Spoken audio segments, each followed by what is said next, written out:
Nabi Idris alaihissalam adalah salah satu kisah yang syarat akan peringatan untuk kaum muslimin.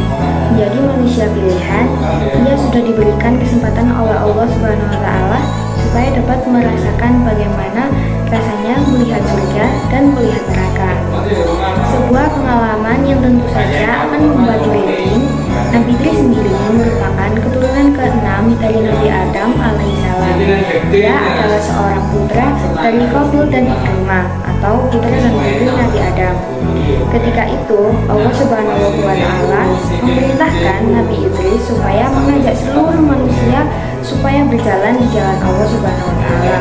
Pada saat itu dia adalah manusia pertama yang menerima wahyu melalui malaikat Jibril saat dirinya berusia 82 tahun. Nabi Idris alaihissalam adalah nabi kedua dalam urutan 25 nabi yang wajib diimani. Dengan kata lain, ia adalah nabi kedua setelah Nabi Adam alaihissalam yang menjadi manusia pertama yang diciptakan oleh Allah Subhanahu wa Ta'ala.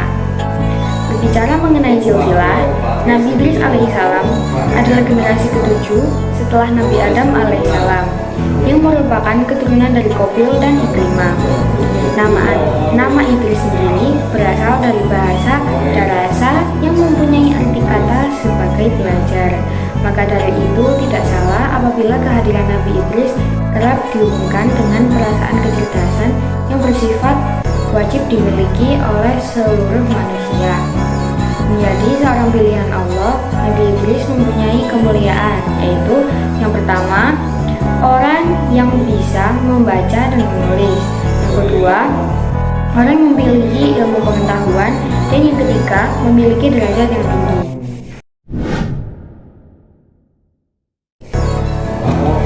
Nabi Idris ingin melihat surga dan neraka. Suatu ketika, Nabi Idris dan malaikat Israel sedang beribadah bersama. Kemudian, Nabi Idris mengajukan permintaan unik kepada malaikat Israel.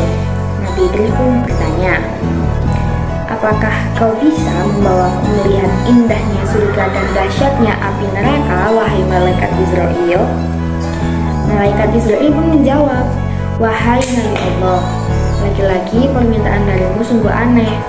Mengapa kau meminta hal itu? Bahkan para malaikat pun takut melihat neraka, tetapi kau malah memintanya." Nabi Idris pun menjawab, "Jujur saja, aku takut sekali dengan azab Allah itu. Semoga iman dan takwaku kian bertambah setelah melihat neraka." Yang pertama, Nabi Idris melihat neraka. Mereka kemudian pergi untuk melihat neraka.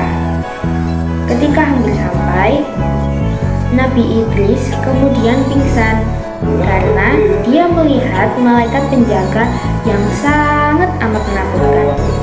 Ia menyeret dan juga menyiksa manusia yang sudah durhaka kepada Allah Subhanahu wa Ta'ala semasa hidup di dunia. Ternyata Nabi Idris tidak tahan dengan siksaan yang sangat dahsyat itu.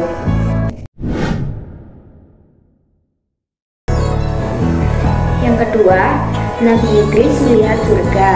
Kemudian malaikat Israel mengantarkan Nabi Idris ke surga. Di tempat terindah ini, Nabi Idris nyaris pingsan, akan tetapi bukan karena takut atau melihat yang menakjubkan, tetapi ia sangat takjub dan terpesona dengan berbagai keindahan yang tampak di depan mata. Nabi Idris melihat sungai yang airnya sangat bening sekali. Sementara itu, di pinggir sungai juga ada pohon yang bagian batangnya terbuat dari emas dan perak. Dia juga melihat istana yang megah untuk para penghuni istana. Sepanjang mata memandang terdapat pohon yang menghasilkan buah-buah segar, ranum, dan harum. Setelah berkeliling, malaikat Israel mengajak Nabi Idris untuk pulang ke bumi.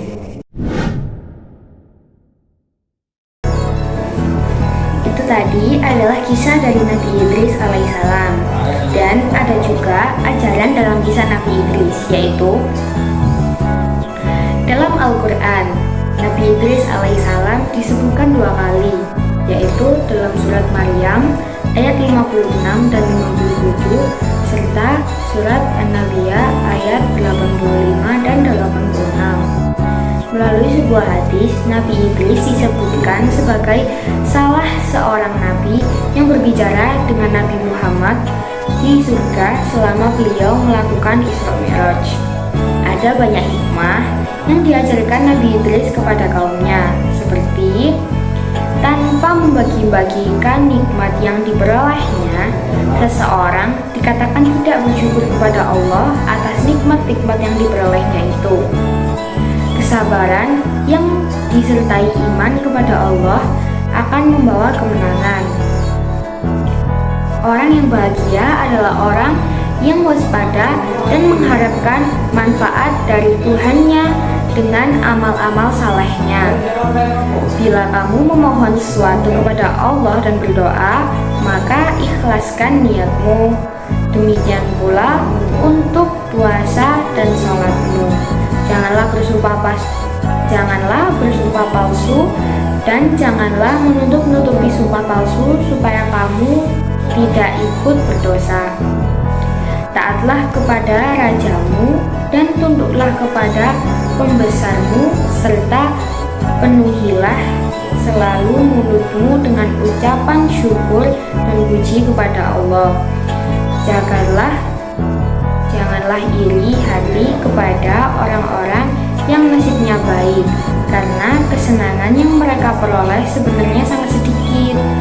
Barang siapa tidak merasa cukup, maka tidak akan ada sesuatu pun yang membuatnya puas. Cinta dunia dan cinta akhirat, keduanya tidak akan berkumpul dalam satu hati selamanya.